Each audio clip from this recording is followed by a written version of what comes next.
शिवाय। 2025 में गणेश चतुर्थी कब है? 2025 में 26 अगस्त को है कि 27 अगस्त को है? कब मनाया जाएगा 2025 में गणेश चतुर्थी? और इसके पूजा का मुहूर्त क्या होगा, पूजा की विधि क्या होगी, क्या करना चाहिए और क्या नहीं करना चाहिए, यह सब जानकारी लेके मैं अपने दिन त्योहार चैनल पर आई हूँ। मेरे दिन त्योहार चैनल पर आपका बहुत बहुत स्वागत है। अगर यह मेरा वीडियो आपको पसंद आए तो लाइक जरूर कर दीजिएगा, सब्सक्राइब जरूर कर दीजिएगा और हैशटैग जरूर कर दीजिएगा फ्रेंड्स, क्योंकि मैं कोई भी जानकारी आपको पंचांग के अनुसार बताऊंगी, शास्त्रों के अनुसार बताने की कोशिश करूंगी, क्योंकि कोई भी जो पूजा पाठ होती है जो शास्त्रों के अनुसार ही बताना चाहिए, पंचांग के अनुसार ही बताना चाहिए। ये सब जानकारी लेकर मैं आई। को आप अंत तक जरूर देखिएगा। भाद्रपद माह के शुक्ल पक्ष की चतुर्थी तिथि का आरंभ फ्रेंड्स हो रहा है, जो कि यह गणेश चतुर्थी का पर्व मनाया जाएगा। लेकिन मैं आपको थोड़ा सा विस्तार से बताऊंगी, फिर मैं आपको मुहूर्त और कब से बनाया जाएगा ये भी मैं आपको बताने की कोशिश करूंगी। वैसे तो गणेश जी की पूजा पूरे देश भर में होती है, क्योंकि लोग धूमधाम से गणेश जी की पूजा करते हैं। मुंबई वगैरह सब में भी पूजा करते हैं। कोई भी आदमी होता है जो गणेश जी की स्थापना 1 दिन के लिए, 2 दिन के लिए, 3 दिन के लिए लाते हैं, और कोई 10 दिन के लिए स्थापना करते हैं गणेश जी की, और उसके बाद अनंत चतुर्दशी वाले दिन उनका विसर्जन होता है, जो कि वो भी मैं आपको लास्ट में बताऊंगी फ्रेंड्स। गणेश जी की पूजा शिव परिवार के साथ ही करनी चाहिए, क्योंकि कोई भी पूजा की स्टार्ट अगर हम करते हैं तो गणेश जी के पूजा के साथ ही करते हैं। पूजा की विधि मैं इस वीडियो में पूजा की विधि भी बताऊंगी और मुहूर्त भी बताऊंगी। पहले मैं महत्व बता रही हूँ। महत्व में ये है कि गणेश जी की पूजा इसीलिए करनी चाहिए कि गणेश जी की हमारे सारे काम करते हैं। कहते हैं विघ्न करता है गणेश जी। जो मुंबई वगैरह में गणपति बप्पा मोरया, लड्डू गोपाल जी का पूजा जिस तरह वृंदावन धाम में होते हैं, उसी तरह गणेश जी की पूजा सभी जगह पूरे विश्व में होती है, बल्कि घर के मंदिर से लेके बाहर तक स्टार्ट गणेश जी की पूजा से ही होती है। इस चीज का आप लोग ध्यान रखिएगा फ्रेंड्स, क्योंकि गणेश जी की पूजा कब से मनाई जाएगी? 27 अगस्त दिन बुधवार को मनाई जाएगी। चतुर्थी तिथि प्रारंभ होगी 26 अगस्त 2025 को दोपहर 1:54 पर। चतुर्थी तिथि समाप्त होगी 27 अगस्त 2025 को दोपहर 3:32 पर। और नहीं तो गणेश जी की पूजा उसका शुभ मुहूर्त है 27 अगस्त 2025 सुबह 10:51 से लेकर 1:24 तक रहेगा। यह है पूजा का शुभ मुहूर्त, और कब मनाई जाएगी ये मैं आपको बताई हूँ। अब मैं आपको गणेश जी की पूजा विधि में बताती हूँ, क्योंकि गणेश जी की पूजा विधि के दिन ये विधि पूर्वक करनी होते हैं। गणेश जी की पूजा 1 दिन के लिए ला रहे हैं या 10 दिन के लिए ला रहे हैं, इसकी स्थापना विधिवत होती है। और साथ में पूजा विधि भी मैं आपको बता रही हूँ। सरल विधि से द्वारा पूजा करने को मैं आपको बताऊंगी, क्योंकि आप आसानी से कर पाए। और एक चौकी बिछाना है आपको, लाल कपड़ा या पीला कपड़ा उस चौकी पर बिछाकर सुंदर सी चौकी आपको सजानी है दोस्तों।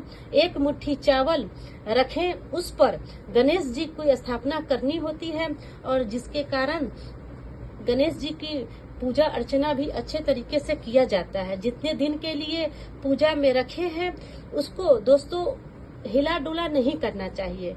और साथ में रिद्धि सिद्धि माता का भी स्थापना गणेश जी के साथ करनी होती है और विराजमान करें। अगर आपके पास फोटो है तो फोटो के साथ करें, नहीं तो कोई गणेश जी की आपने मूर्ति लाई हो तो मूर्ति को भी आपको वहाँ पे स्थापन करना है।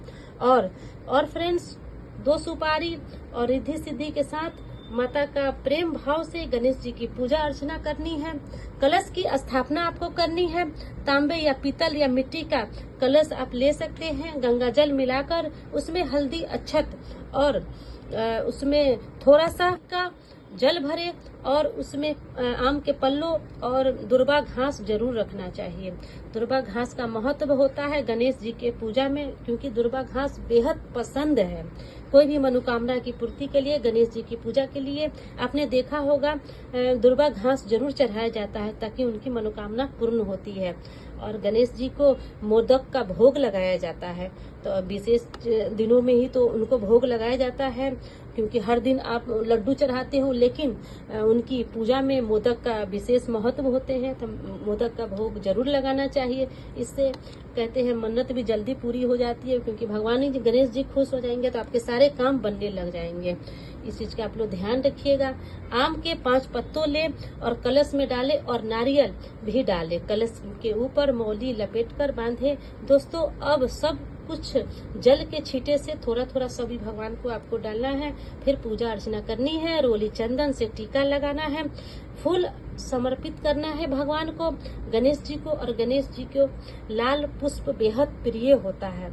और शिव परिवार की भी आपको पूजा अर्चना करनी है। गणेश जी के साथ साथ सभी की पूजा, शिव परिवार की इसलिए पूजा की जाती है, कहते हैं गणेश जी की पूजा में शिव परिवार की भी पूजा जरूर करनी चाहिए, क्योंकि माता पिता भी बहुत जरूरी होते हैं। तो इसीलिए इस चीज का आप लोग ध्यान रखिएगा। और कोई भी पूजा पाठ कर रही हैं तो हमेशा काले वस्त्र तो पहनने नहीं चाहिए, तो हमेशा रंग बिरंगे ही वस्त्र जरूर पहनने चाहिए। और आपको आपने कलश स्थापना करने के बाद दिया धूप बाती अक्षत आपको चढ़ाना है। और भोग में नारियल और गुड़ का भोग और मोदक और लड्डू और फल समर्पित करना है आपको। और आखिरी में पान भी चढ़ाना चाहिए, क्योंकि पान का बेहद महत्व होता है और गणेश जी को बेहद पसंद है। और फ्रेंड्स, दक्षिणा जरूर चढ़ानी चाहिए, क्योंकि कहते हैं कोई भी पूजा पाठ में अगर आपने कुछ कमी रह गई हो तो दक्षिणा अगर आपने चढ़ाया है तो वो पूजा पाठ संपूर्ण कहा जाता है। इसलिए आपने देखा होगा कि पूजा पाठ में दक्षिणा लास्ट में जरूर चढ़ाते हैं। दोस्तों, पूजा पाठ तभी पूरी मानी जाती है जब आपने दक्षिणा चढ़ाओगे। तो किसी भी प्रकार की कमी के कारण दक्षिणा चढ़ाया जाता है। और पूजा पाठ अगर आप कर रहे हो तो आप गणेश जी को धूप दिया, धूप आरती सभी आपको दिखा के कथा को पढ़नी है और सुननी है। कथा अगर कि ब्राह्मण के द्वारा आप कथा कढ़ा रहे हो तो मतलब आपको सुनना है। कहते हैं सुनने मास से ही आपका उसका फल मिल जाता है। आरती करने के बाद आपको आरती करनी है और आपको भगवान से क्षमा प्रार्थना भी मांगना है गणेश जी से, ताकि आपको वो क्षमा प्रार्थना करे। कोई भी पूजा पाठ में अगर कुछ भी भूल चूक गलती सलती हो गई हो तो वो आपको माफ करे और आपकी पूजा स्वीकृति करे। तो ये तो होती है पूजा विधि जो मैंने आपको बताया है। गणेश जी की पूजा में आपने जितने दिन के लिए आप लाए हो, फिर उनका विसर्जन भी का भी विधि है जो आपको अगले दिन विसर्जन करना होता है। अगर आप 1 दिन के लिए लाए हो, चाहे 3 दिन के लिए लाए हो, चाहे 10 दिन के लिए आओ, विधिवत उनकी विसर्जन का भी प्रक्रिया बनाया गया है जो कि आपको करनी है भगवान को विसर्जन। अगर आपने मिट्टी का गणेश जी को आपने लाए हो, बैठाए हो, उस प्रक्रिया के हिसाब से मैं आपको बता रही हूँ। संकल्प आपको लेना है, घर में सात्विक का ध्यान रखिए। अब मैं आपको बता रही हूँ कि क्या करना चाहिए क्या नहीं करना चाहिए। घर में सात्विक का जरूर ध्यान रखना चाहिए, क्योंकि सात्विक घर को रखना बहुत जरूरी होता है। घर में किसी की बुराई निंदा चुगली नहीं करना चाहिए। जब तक आपने गणेश जी को पूजा के लिए आप लेकर आए हो, बैठाए हो, स्थापना कर रखी है। जिस तरह नवरात्रा में 10 दिन तक माता की पूजा अर्चना करते हैं हम लोग, और अखंड ज्योत भी जलता है, तो कोशिश करें आपने जितने दिन के लिए गणेश जी की आपने स्थापना करी है तो अखंड ज्योत जरूर जलाने चाहिए। कहते हैं अखंड ज्योत जलने से सभी मनोकामनाएं पूर्ण होती है और भगवान खुश होते हैं, प्रसन्न होते हैं और आपकी मनोकामनाएं को पूर्ण करते हैं। कीर्तन जरूर करने चाहिए और घर में किसी की भी निंदा चुगली नहीं करनी चाहिए। और उस घड़ी जैसे आपने स्थापना कर रखी है, उस दौरान कोई भी अतिथि आपके घर में आते हैं तो उनका आदर सत्कार जरूर करना चाहिए, उनका अपमान बिल्कुल नहीं करने चाहिए। गाय की रोटी जरूर खिलानी चाहिए। पूजा पाठ के दौरान भजन कीर्तन जरूर करने चाहिए। घर में एकता बना के रखनी चाहिए। घर में सुख शांति भी जरूर बनानी चाहिए। फ्रेंड्स, इस सब चीज का ध्यान रखिएगा, क्योंकि छोटी बड़ी चीजें होती है जो ध्यान रखना होता है। ब्राह्मण को दान जरूर देने चाहिए, क्योंकि कहते हैं ब्राह्मण को दान दिया जाता है, तो कोशिश करें कि ब्राह्मण को दान जरूर दें, क्योंकि कहते हैं ब्राह्मण को दान देने से कहते भगवान की स्वीकृति मिलती है और आपके पूजा में जो भी आपने किया होगा चाहे कमी हो जाती है तो ब्राह्मण को दान देने से वो मतलब कहते हैं ना पूजा का फल मिलता है।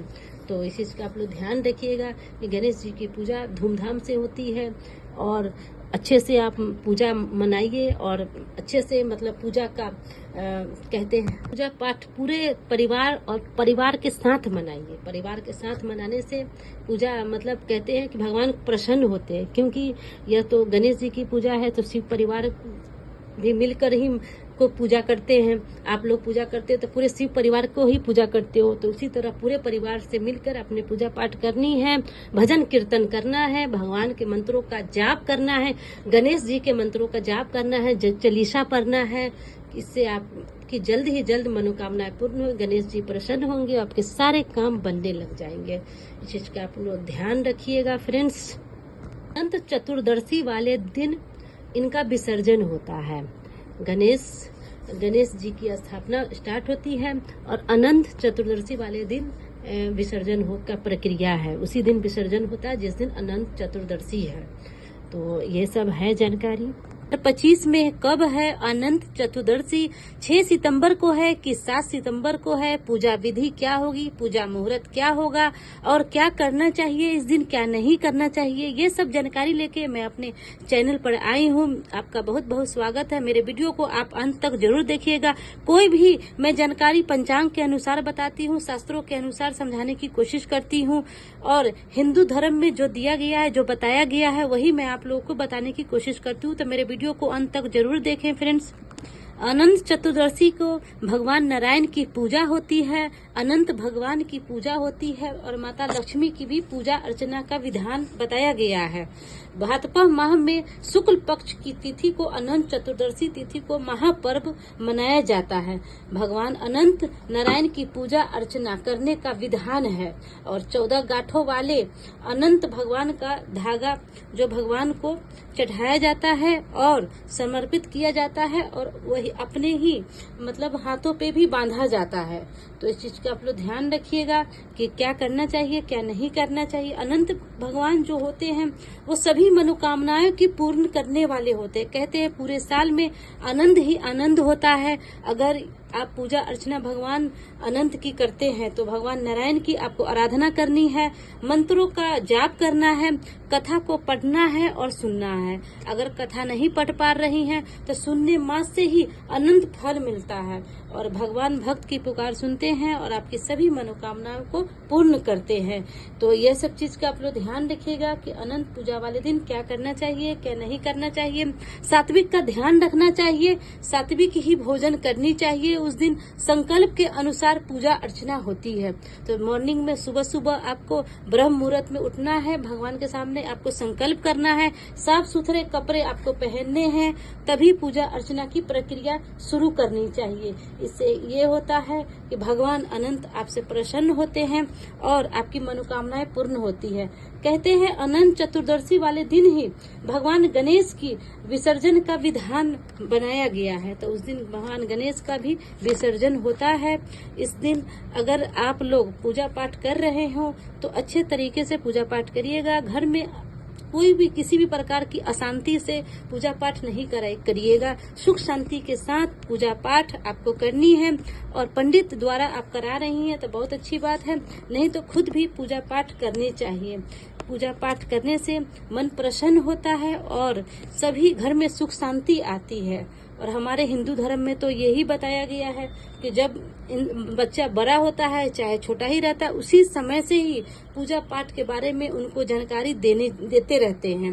हमारे जो मतलब पूर्वज थे, चाहे मम्मी डैडी जो भी थे, मतलब हैं, सभी ने जानकारी में यही पूजा पाठ के बारे में ही अच्छा से बताया गया है। कोई भी त्योहार हिंदू में अच्छे से मनाया जाता है, चाहे वो अनंत चतुर्दशी का त्योहार हो, चाहे अनंत भगवान की पूजा हो, तो अनंत चतुर्दशी वाले दिन जरूर ये करना चाहिए। माता लक्ष्मी का भी आपको मन ही मन आपको पूजा आराधना करनी है, मंत्रों का जाप करना है।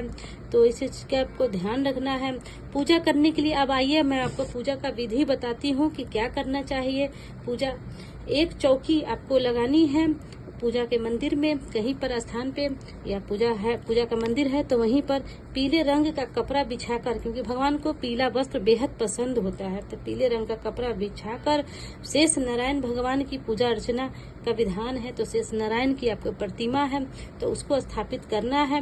माता लक्ष्मी का भी पूजा अर्चना करनी है साथ में, और एक अनंत का डोरा जिसमें 14 गांठ लगे हो, और हर गांठ में आपको ओम अनंताय नमः का मंत्रों का जाप करने हैं, और गांठ में भगवान नारायण और माता लक्ष्मी के सामने आपको हल्दी, गंध, अक्षत, पुष्प, धूप चढ़ाने हैं और निवेद्य भी आपको चढ़ाने हैं और पूजा अर्चना करनी है। चालीसा आपको पढ़ना है और कथा भी आपको पढ़ना है, नहीं तो आप कथा सुन सकती हैं। फिर आपको आरती भी करनी है, भगवान को आरती करनी है, क्षमा प्रार्थना भी आपको भगवान के सामने मांगना है, और अनंत का जो धागा है अपनी दाहिनी भुजा में आपको बांधना, धारण किया जाता है। अनंत का धागा कहते हैं, दाहिनी भुजा में धारण करना चाहिए। इससे भगवान अनंत की कृपा मिलती है, भगवान नारायण की कृपा मिलती है, और आपका जीवन आनंद ही आनंद से मतलब कहते हैं कि एकदम खुश हो जाता है, मतलब प्रसन्न रहता है। भगवान की कृपा मिलती है, माता लक्ष्मी की कृपा मिलती है, आपके परिवार को भी सारी मतलब जो भी पूजा पाठ आप कर रहे हैं उसका फल जरूर मिलता है। भगवान जो भी पूजा पाठ करने से मन प्रसन्न भी होता है। और भक्ति तो ऐसी चीज होती है जो सबको करनी ही चाहिए, और अनंत भगवान की कृपा से सारे काम आपके बनने लग जाते हैं। कोई भी आपके घर में परेशानी दिक्कत चली आ रही है वो खत्म हो जाती है। पूजा अर्चना करने के बाद भगवान को आपको क्षमा प्रार्थना जरूर मांगनी चाहिए। लास्ट में क्षमा प्रार्थना मांग के भगवान से आप अपनी मनोकामना बोल सकते हैं और क्षमा प्रार्थना कर सकते हैं, जिससे भगवान आपकी मनोकामना पूर्ण करने। अब फ्रेंड्स मैं आपको बताऊंगी पूजा का मुहूर्त कब है और कब है अनंत चतुर्दशी 2025 में। 2025 में अनंत चतुर्दशी 6 सितंबर शनिवार के दिन मनाया जाएगा। अनंत चतुर्दशी तिथि प्रारंभ है 6 सितंबर 2025 शनिवार 3:12 से शुरू होकर चतुर्दशी तिथि समाप्त है 7 सितंबर 2025 रविवार को 1:41 पर समाप्त है। शुभ मुहूर्त होगा 6 सितंबर 2025 सुबह 6:02 से 11 बजे तक रहेगा। तो इस चीज का आपको ध्यान रखना है। पूजा पाठ मुहूर्त के अंदर ही करना है, और कोई भी पूजा पाठ राहु काल में आपको नहीं करनी है। कहते हैं राहु काल में पूजा पाठ करने से मतलब पूजा का फल नहीं मिलता है। तो कोई भी विशेष पूजा जैसे होती है तो राहु काल का ध्यान रखना होता है। कोई चीज होती है जिसका हमें ध्यान रखना होता है। तो भगवान को पीले वस्त्र भी जरूर पहनाइएगा, खुद भी पीले रंग के कपड़े जरूर पहनिएगा घर परिवार में, और मीठा जरूर घर में बनाइएगा, सबको मीठे का भोग लगाइएगा, भगवान को भी मीठे का भोग लगाइएगा, खीर वगैरह जरूर चढ़ाइएगा क्योंकि भगवान को मीठा बेहद पसंद है। पीले रंग के निवेद्य भी जरूर चढ़ाने चाहिए।